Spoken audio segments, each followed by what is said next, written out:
مكرونه بشاميل، باستا بقى بالصوص بقى بالمشروم بارميجان بقى كتير عليها، بطاطس بالجراتان كده.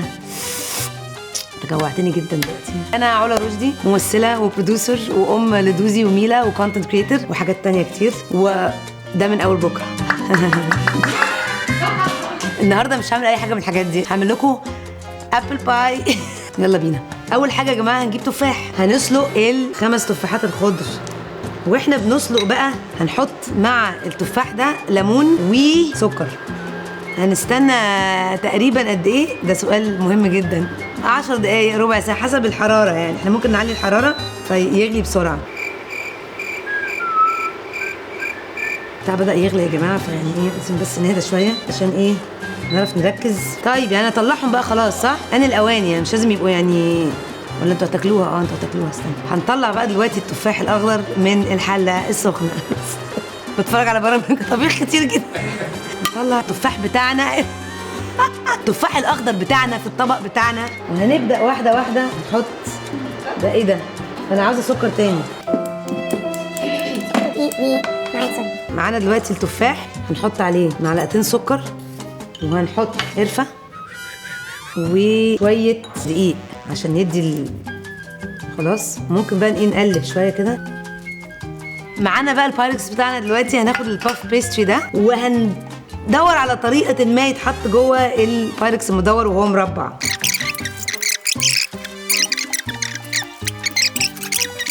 هنحط بقى التفاح فوق الباف بيستري، هنحط لير بقى تانية فوقيها، هنقفل بقى. احنا بعد ما حطينا دي هنفتح بس هنا فتحه. ليه بقى؟ قولي ليه، قولي ليه. قولي ليه. ما اقول لك ليه، علشان هنجيب شويه لبن وهنسقيها. بص بص بص بص بص بص بص، وهنحط عليها باودر سكر ده كده على الوش، وهنزود حته زبده بس عشان تقفل بقى. تحط كده في النص. دي بس؟ دي الزبده خلاص كده. انت عاوز تحط كده؟ هحط في البيض اكتر من دي. هزود لك حته عشان خاطرك. هناخد بقى الطبق الجميل ده وهنحطه في الفرن بقى، نحط فوق شويه فالوش ياخد لون. تاتا حمو. بيجي لي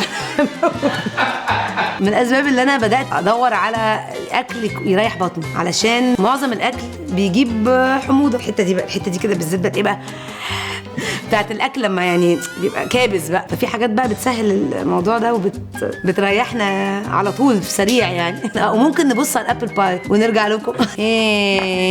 هنقطع بقى حته من الابل باي عشان ندوقها ونشوف من احلى الابل بايز اللي انتم ممكن تاكلوها في حياتكم. معروفه ان الابل باي ما بتاكلش من غير فانيلا ايس كريم.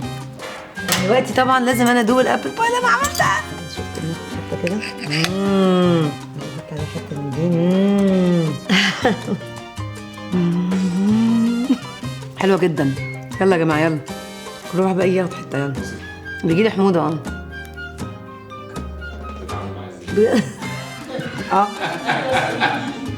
بيجي لي عندك مشكله. بيجي لي حموضه. بيجي لي حموضه. بيجي لي ساعات حموضه وما بعرفش اعمل ايه. فبضطر ابطل اكل. بس مش اكتر يعني.